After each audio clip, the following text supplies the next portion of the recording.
আসসালামু আলাইকুম, আপনাদের সবাইকে হোম ব্লগ ও কুকিং চ্যানেলে স্বাগতম। সবাই কেমন আছেন? আশা করি আল্লাহর রহমতে ভালো আছেন। আপনাদের জন্য নিয়ে আসছি আরেকটা নতুন ভিডিও। আর এই ভিডিওতে আপনাদেরকে দেখাবো সব থেকে মজাদার ও লোভনীয় এক টমেটো ভর্তা রেসিপি।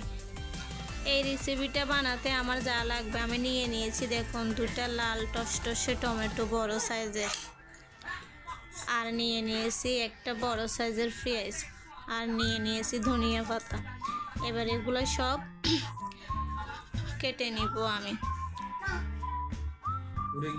এই উপকরণগুলো কাটতে কাটতে আপনাদের একটা কথা বলতেছে, আপনারা যারা আমার চ্যানেলটা এখনো সাবস্ক্রাইব করেন না, প্লিজ দয়া করে আমার চ্যানেলটা সাবস্ক্রাইব করে পাশে থাকা বেল আইকনটি বাজিয়ে দেন, যেন আমার পরবর্তী নতুন ভিডিওগুলো সবার আগে আপনাদের কাছে পৌঁছে যায়। এই ভর্তার রেসিপি বানাতে আর যা যা লাগবে তা আপনাদেরকে আমি ভিডিওর মাধ্যমে দেখিয়ে দিব। দেখুন, আমার সব উপকরণগুলো আমি ছোট ছোট করে কুচি করে নিয়েছি। এবার চলে যাব রান্নায়। পুরো রান্নাটা দেখার জন্য আমার ভিডিওটা দেখুন। চুলায় একটা কড়াই বসিয়ে দিলাম। চুলার আঁচটা লো মিডিয়ামে রাখবো। কড়াইটা গরম হয়ে গেলে আমি এর মধ্যে তেল ঢেলে দিব।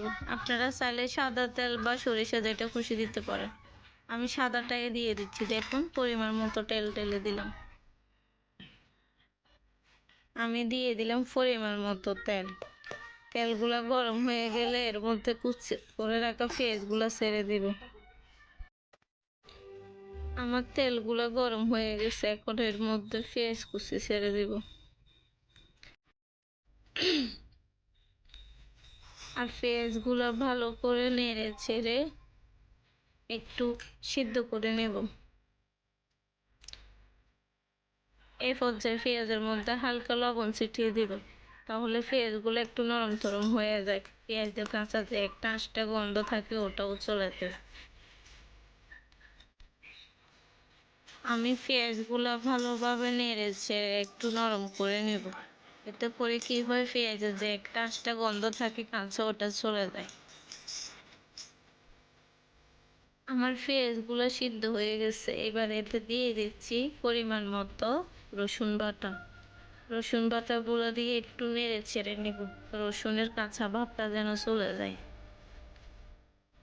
একটু নেড়ে ছেড়ে ভালোভাবে এবার দিয়ে দিব পরিমাণ মতো আদা বাটা। দেখুন আমি কতগুলো আদা বাটা দিচ্ছি। আদা বাটা দিয়েও একটু ভালোভাবে নেড়ে ছেড়ে নেবে। এতে করে কি হয়, মশলার গন্ধগুলো চলে যায়। আর যে কোনো রান্না এভাবে মশলাগুলো ভালোভাবে কষিয়ে রান্না করলে অন্যরকম একটা মজা আসে। আমার আদা রসুন পেঁয়াজ কষানি শেষ। এবারে দিয়ে দিব পরিমাণ মতো গরম মশলা। আর এখানে সব ধরনের মশলা একসাথে করা আছে, কারণ এগুলো আমার হাতে বানানো গরম মশলা। সবগুলো উপকরণ দিয়ে আমি ঘরে বানিয়েছি। মশলাগুলো একটু নেড়ে ছেড়ে এরপরে দিয়ে দিব হালকা পরিমাণ হলুদ। দেখুন, হালকা হলুদটা কিন্তু হালকা করে দেবেন, যেহেতু এটা টমেটোর ভর্তা। টমেটোর ভর্তাটা যত লাল হয় অতটাই দেখতে সুন্দর ও লোভনীয় মনে হয়। এরপরে দিয়ে দিব লাল মরিচের গুঁড়ো। আমি নিয়ে নিয়েছি রাঁধুনি মরিচের গুঁড়ো। দেখুন, আপনারা ঝালটা যে যার যার স্বাদ মতো দিবেন। আমি ঝাল একটু বেশি খাই তো, তাই 2 চামচ দিয়েছি। আপনারা আপনাদের স্বাদ অনুযায়ী দিবেন। এবার মরিচগুলো ভালোভাবে কষিয়ে একটু হালকা লবণ দিয়ে দিব।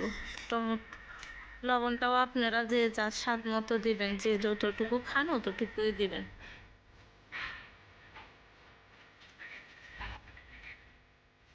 লবণ দিয়ে একটু ভালো ছেড়ে নেড়ে নিব। আর মশলা কষানো যত ভালো হয়, তরকারিটা বলেন বা ভর্তা বলেন, সবটা হচ্ছে মশলা কষানোর ভিতরে। এবার দিয়ে দিব কেটে রাখা টমেটোগুলো। দেখুন, টমেটোগুলো দেখতে কি সুন্দর লাগতেছে। আর আমি আপনাদেরকে গ্যারান্টি দিয়ে বলতে পারি, এভাবে যদি আপনারা ঘরে ভর্তা বানান, মাছ মাংস কোনো কিছুর প্রয়োজন হবে না। এবার ভালোভাবে টমেটোগুলো মশলার সাথে নেড়ে চেড়ে মিশিয়ে নিব। এভাবে ভালোভাবে নেড়ে ছেড়ে টমেটোগুলো কিছুক্ষণ ঢাকনা দিয়ে রেখে দিব। এতে করে কি হবে, টমেটোগুলো তাড়াতাড়ি সিদ্ধ হয়ে যাবে। চলে আসলাম 2-3 মিনিট পরে। দেখুন, আমার টমেটোগুলো ভালোভাবে সিদ্ধ হয়ে গেছে। আর আমার টমেটোগুলো লাগানো দেখে আপনারা বুঝতেছেন আমার টমেটোগুলো কড়াইতে একদম লাগে নাই। কারণ আমি পুরা সময়টা ধরে চুলাটা লো মিডিয়ামে রেখেছিলাম। আর এই ভর্তাটা বানানোর সময় অবশ্যই চুলাটা লো আঁচে রাখবেন। এতে করে কি হয়, কড়াইয়ের নিচে দিয়ে কোনো ফোড়া লাগার সম্ভাবনা থাকে না। আর যে কোনো জিনিস ফোড়া লাগলে ওই ঘ্রাণটা ভালো লাগে না। এবার দিয়ে দিব এর মধ্যে আমি একটা ডিম ভেঙে। আর ডিম ভেঙে দেওয়ার কারণে টমেটোর স্বাদটা আরও দ্বিগুণ বেড়ে যাবে। তার জন্য তো এটা হচ্ছে স্পেশাল টমেটো ভর্তা। দেখতে যেরকম লোভনীয় হবে, খেতেও তেমন লোভনীয়। কথায় আছে না, যাকে দেখতে সুন্দর লাগে তাকে খাইতেও সুন্দর লাগে, ওরকম আর কি। এভাবে ভালোভাবে নেড়ে ছেড়ে ডিমটা ভর্তার সাথে একদম মিশিয়ে নেবেন। দেখুন ডিমটা ভালোভাবে টমেটোর সাথে মিশে গেছে। এবার কিছুক্ষণের জন্য ঢাকনা দিয়ে দিচ্ছি। কিছুক্ষণ পর ফিরে আসে দেখবো আমার টমেটো ভর্তা একদম রেডি। ফিরে আসলাম কিছুক্ষণ পর, এবার আপনাদেরকে ঢাকনা তুলে দেখাচ্ছি। দেখুন আমার ভর্তার কালারটা দেখতে কি অপূর্ব। নেড়ে ছেড়ে আপনাদেরকে দেখাচ্ছি, দেখছেন আমার পুরো ভিডিও ধরে কোথাও করার মধ্যে আমার ভর্তা একটুও ফোড়া লাগে না, দেখুন।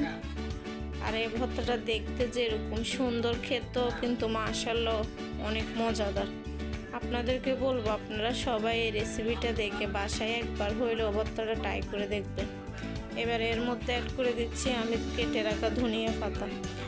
ধনিয়া পাতাগুলো দিয়ে কিছুক্ষণ নেড়ে ছেড়ে হালকা ঢাকনা দিয়ে দিলেই আমার টমেটো ভর্তা রান্নার রেসিপি শেষ। ভালোভাবে নেড়ে ছেড়ে কিছুক্ষণ ঢাকনা দিয়ে রেখে দিব।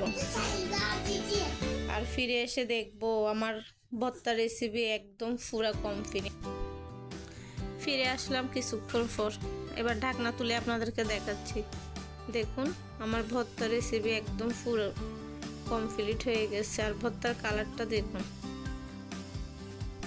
দেখুন রেডি হয়ে গেছে আমার টমেটো ভর্তার রেসিপি। এবার গরম ভাতের সাথে পরিবেশন করে খাওয়ার ফল। আপনারাও বাসায় এভাবে ট্রাই করে দেখবেন, আশা করি ভালো লাগবে। আর আমার রেসিপিটা যদি ভালো লেগে থাকে একটা লাইক, শেয়ার, কমেন্ট করবেন। আর চ্যানেলটা সাবস্ক্রাইব করে পাশে থাকা বেল আইকনটি বাজিয়ে দেন, যেন সবার আগে নতুন ভিডিওগুলো আপনাদের কাছে পৌঁছে যায়। সবাই ভালো থাকবেন, আল্লাহ হাফেজ।